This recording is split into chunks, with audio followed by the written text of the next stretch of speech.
தமிழ்நாட்டில் 6 சார் பதிவாளர் அலுவலகங்களில் நடத்தப்பட்ட சோதனைகளில் கணக்கில் வராத 11,93,000 ரூபாய் பறிமுதல் செய்யப்பட்டதாக லஞ்ச ஒழிப்புத்துறை தெரிவித்துள்ளது.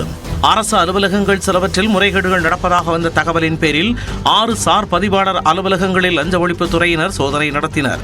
இதன்படி வேலூர் மாவட்டம் குடியாத்தம் சார் பதிவாளர் அலுவலகத்தில் 11 பேர் கொண்ட லஞ்ச ஒழிப்புத்துறையினர் சோதனையில் ஈடுபட்டனர். அப்பொழுது கணக்கில் வராது 43,000 ரூபாய் பணம் பறிமுதல் செய்யப்பட்டது. விழுப்புரம் மாவட்டம் விக்கிரவாண்டி சார் பதிவாளர் அலுவலகத்தில் லஞ்ச ஒழிப்புத்துறை அதிகாரிகள் 3 மணி நேரம் நடத்திய சோதனையில் கணக்கில் வராத 94,570 ரூபாய் பணத்தை பறிமுதல் செய்தனர்.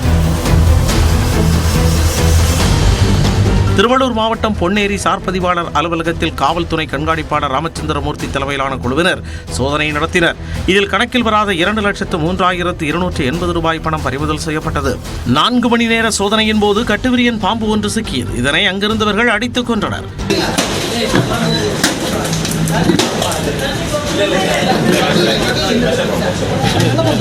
இதேபோல திருக்கோவிலூரில் 2,63,000, கடலூர் மாவட்டம் காடாம்புலியூரில் 2,17,000 ரூபாய், காஞ்சிபுரம் மாவட்டம் ஸ்ரீபெரும்புதூரில் 3,71,000 ரூபாய் என ஒட்டுமொத்தமாக 11,93,310 ரூபாய் பறிமுதல் செய்யப்பட்டதாக லஞ்ச ஒழிப்புத்துறை தெரிவித்துள்ளது.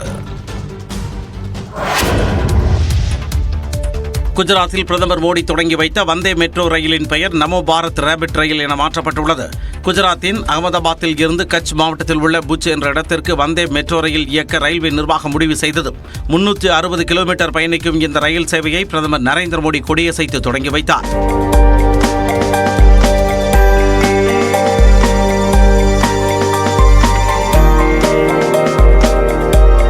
அகமதாபாத்தில் ரயில் சேவையை தொடங்கி வைத்த பிரதமர் ரயிலில் பயணித்து மாணவர்களுடன் கலந்துரையாடினார்.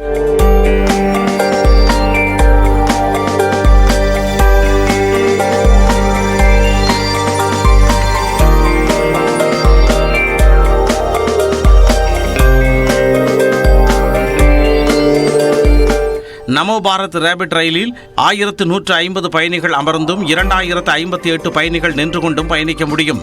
அதிகபட்சமாக மணிக்கு 110 கிலோமீட்டர் வரை பயணிக்கும் இந்த ரயிலில் கவாஜ் உள்ளிட்ட அதிநவீன பாதுகாப்பு அம்சங்கள் இடம்பெற்றுள்ளதாக தெரிவிக்கப்பட்டுள்ளது. புஜ் நகரில் இருந்து அகமதாபாத்திற்கு செல்ல சுமார் 455 ரூபாய் கட்டணம் நிர்ணயிக்கப்பட்டுள்ளது. மொத்த பயண நேரம் 5 மணி 45 நிமிடங்கள் ஆகும். முழுக்க ஏசி வசதி கொண்ட ரயில் வாரத்தில் 6 நாட்கள் இயக்கப்பட உள்ளது. நமோ பாரத் ரேபிட் ரயிலில் சீசன் டிக்கெட் வசதியும் இருக்கிறது.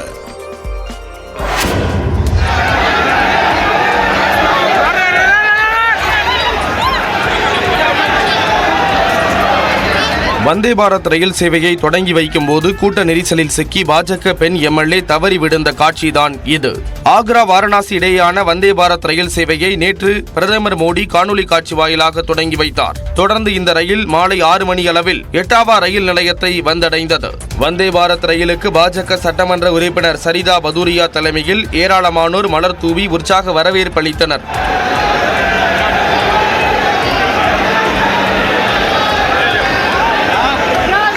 அதன் பின் ரயில் சேவையை கொடியசைத்து தொடங்கி வைக்கும் போது ஒருவருக்கொருவர் முண்டியடித்ததில் சரிதா பதூரியா தவறி கீழே தண்டவாளத்தில் விழுந்தார். உடனடியாக அங்கிருந்தவர்கள் சரிதா பதூரியாவை பாதுகாப்பாக மீட்டனர்.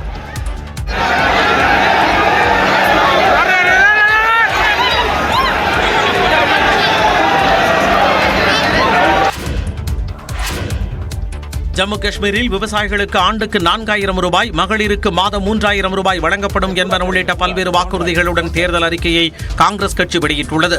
90 உறுப்பினர்களை கொண்ட ஜம்மு காஷ்மீர் சட்டப்பேரவைக்கு நாளை முதல் 3 கட்டங்களாக தேர்தல் நடைபெற உள்ளது. இதனை தேசிய மாநாட்டு கட்சியுடன் இணைந்து காங்கிரஸ் கட்சி எதிர்கொள்ள உள்ள நிலையில் காங்கிரசின் தேர்தல் அறிக்கையை காங்கிரஸ் செய்தி தொடர்பாளர் பவன் கேரா, மாநில காங்கிரஸ் தலைவர் தாரிக் ஹமீத் ஆகியோர் வெளியிட்டனர். இதன்படி குடும்ப தலைவிக்கு மாதந்தோறும் 3,000 ரூபாய் நிதியுதவி வழங்கப்படும். மகளிர் சுய உதவி குழுவினருக்கு 5 லட்சம் ரூபாய் வரை வட்டியில்லா கடன் வழங்கப்படும் என்று தெரிவிக்கப்பட்டுள்ளது. நிலமில்லா விவசாயிகள், நிலமுள்ள விவசாயிகள் என அனைத்து விவசாயிகளுக்கும் ஆண்டிற்கு 4,000 ரூபாய் வழங்கப்படும். நிலமில்லா விவசாயிகளுக்கு அரசின் நிலம் 99 ஆண்டுகளுக்கு குத்தகைக்கு வழங்கப்படும் என்றும் தெரிவிக்கப்பட்டுள்ளது. இயற்கை சீற்றங்களால் பாதிக்கப்படும் அனைத்து வகையான பயிர்களுக்கும் காப்பீடு வழங்க வசதி செய்யப்படும் என்றும் உறுதியளிக்கப்பட்டுள்ளது. ஆப்பிளுக்கு கிலோவுக்கு 72 ரூபாய் வீதம் குறைந்தபட்ச ஆதார விலை வழங்கப்படும் என்று தெரிவிக்கப்பட்டுள்ளது. தகுதி வாய்ந்த இளைஞர்களுக்கு மாதந்தோறும் 3,500 ரூபாய் வீதம் ஓராண்டு காலத்திற்கு வேலை வாய்ப்பின்மை நிதி வழங்கப்படும் என்று தெரிவிக்கப்பட்டுள்ளது. தெரிவிக்கப்பட்டுள்ளது. 30 நாட்களுக்குள் 1 லட்சம் அரசு காலி பணியிடங்கள் நிரப்பப்படும் என்றும் காங்கிரஸ் கட்சி வாக்குறுதி அளித்துள்ளது. ஜம்மு காஷ்மீரில் முற்றிலுமாக தீவிரவாதம் ஒழியும் வரை பாகிஸ்தானுடன் வர்த்தகமோ பேச்சுவார்த்தையோ நடைபெறாது என மத்திய உள்துறை அமைச்சர் அமித் ஷா திட்டவட்டமாக தெரிவித்துள்ளார். ஜம்மு காஷ்மீரில் முதற்கட்ட சட்டப்பேரவைத் தேர்தலுக்கான பரப்புரை நேற்று மாலையுடன் நிறைவடைந்தது. இந்நிலையில் ராம்பன் பகுதியில் நடைபெற்ற கூட்டத்தில் பேசிய மத்திய உள்துறை அமைச்சர் அமித் ஷா, ஜம்மு காஷ்மீரில் முற்றிலும் தீவிரவாதம் ஒழியும் வரை பாகிஸ்தானுடன் பேச்சுவார்த்தையோ வர்த்தகமோ நடைபெறாது என்று திட்டவட்டமாக தெரிவித்தார். இந்நிலையில் கிஷ்த்வார் பகுதியில் நடைபெற்ற பொதுக்கூட்டத்தில் பேசிய அமித் ஷா, ஜம்மு காஷ்மீரை மீண்டும் தீவிரவாதத்தின் பாதைக்கு கொண்டுவர காங்கிரஸ் கட்சியும் அதன் கூட்டணி கட்சியான தேசிய மாநாட்டு கட்சியும் முயற்சி மேற்கொண்டு வருவதாக குற்றம் சாட்டினார். जम्मू कश्मीर के युवाओं के भविष्य का आपने कत्ल किया. சிறையில் உள்ள தீவிரவாதிகளையும் கற்கடை வீசி தாக்குதலில் ஈடுபட்டோரையும் விடுவிக்க செய்ய காங்கிரஸ் கூட்டணி முயற்சித்து வருவதாக அவர் விமர்சித்தார். மத்தியில் நரேந்திர மோடி தலைமையிலான அரசு இருக்கும் வரை இந்திய மண்ணில் தீவிரவாதத்தை யாராலும் ஊக்குவிக்க முடியாது என்று அமித் ஷா திட்டவட்டமாக தெரிவித்தார். नरेंद्र मोदी ने आतंकवाद को पाताल तक दफना देने का काम किया. மதுவிலக்கு மாநாட்டுக்கு அதிமுக மற்றும் விஜயை அழைத்ததில் தொடங்கி ஆட்சியில் பங்கு, அதிகாரத்திலும் பங்கு என கூறியது வரை விசிக தலைவர் திருமாவளவன் தான் கடந்த வார அரசியல் களத்தில் ஹாட் டாபிக்காக இருந்தார்.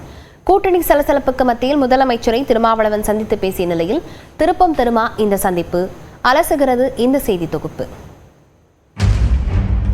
இந்தியா முழுவதும் ஒரு தேசிய மதுவிலக்கு கொள்கையை அறிவிக்கும். அதிமுக கூட வரலாம்.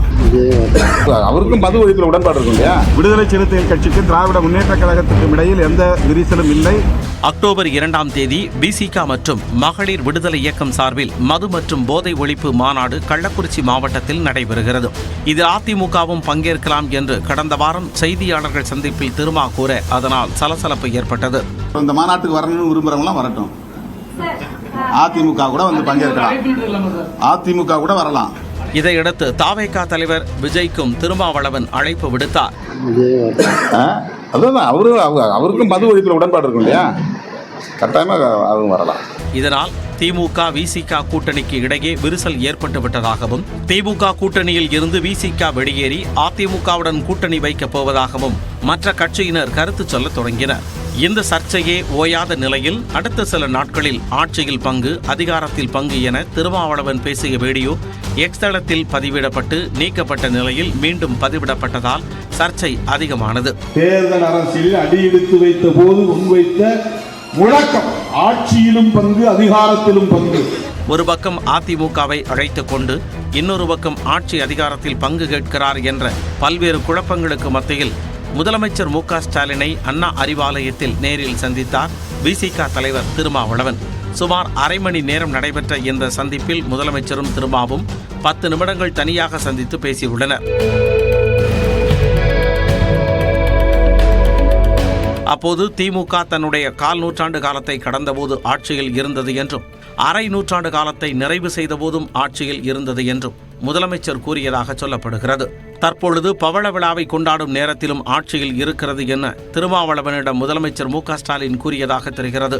மேலும் 100ஆண்டு விழாவை கொண்டாடும் பொழுதும் ஆட்சியில் இருக்க வேண்டும் எனவும், அதற்கு திருமாவளவன் போன்ற ஆளுமைகள் தோளோடு தோள் கொடுத்து நிற்க வேண்டும் எனவும் முதலமைச்சர் கூறியதாகவும், அதை திருமாவளவன் நிகழ்ச்சியுடன் ஏற்றுக்கொண்டதாகவும் தகவல்கள் வெளியாகியுள்ளன. இதன்பின் செய்தியாளர்களை சந்தித்து பேசிய திருமா, மது ஒழிப்பு மாநாடு தொடர்பாக முதலமைச்சரை சந்தித்ததாகவும், திமுக சார்பில் டிவிகேஎஸ் இளங்கோவனும் ஆர்.எஸ். பாரதியும் மாநாட்டில் பங்கேற்பார்கள் என முதலமைச்சர் கூறியதாகவும் தெரிவித்தார். முதல்வர் அவர்கள் அந்த மனுவை படித்து பார்த்தார். திமுகவின் கொள்கைதான் மதுவிலக்கு கொள்கை, அதில் எந்த மாற்று கருத்தும் இல்லை. எனவே நீங்கள் நடத்துகிற அக்டோபர் 2ஆம் தேதி நடத்துகிற மாநாட்டில் திராவிட முன்னேற்ற கழகத்தின் சார்பில் அமைப்பு செயலாளர் ஆர்.எஸ். பாரதி அவர்களும் செய்தி தொடர்பு செயலாளர் டிகேஎஸ் இளங்கோவன் அவர்களும் பங்கேற்பார்கள் என்கிற உறுதியை வழங்கியிருக்கிறார். இந்நிலையில் நியூஸ் 18ற்கு பிரத்யேக பேட்டி அளித்த அவர், காலம் கணியும் போது ஆட்சியிலும் பங்கு, அதிகாரத்திலும் பங்கு என்ற நிலைப்பாடு குறித்து பேசுவோம் என சூசகமாக தெரிவித்தார் திருமா. இது எங்கள் கருத்தியல் சார்ந்த ஒரு நிலைப்பாடு. இந்த நிலைப்பாட்டில் நாங்கள் எந்த வழுவலும் நழுவலும் கொண்டிருக்கவில்லை. காலம் கணியும் போது இதை இன்னும் உரத்து பேசுவோம். எனவே வரும் சட்டமன்ற தேர்தலில் விசிக திமுக கூட்டணியில் தொடருமா அல்லது அதிமுக பக்கம் செல்லுமா என்பன போன்ற பல்வேறு கேள்விகள் எழுந்திருக்கின்றன. அரசியல் சதுரங்கத்தில் என்ன நடக்கப் போகிறது, காய்கள் எந்த பக்கம் நகரப் போகின்றன என்பதை வரும் நாட்களில் பொறுத்திருந்து பார்ப்போம். நியூஸ் 18 தமிழ்நாடு தொலைக்காட்சி செய்திகளுக்காக ஒளிப்பதிவாளர் பாண்டியனுடன் செய்தியாளர் செல்வகுமார்.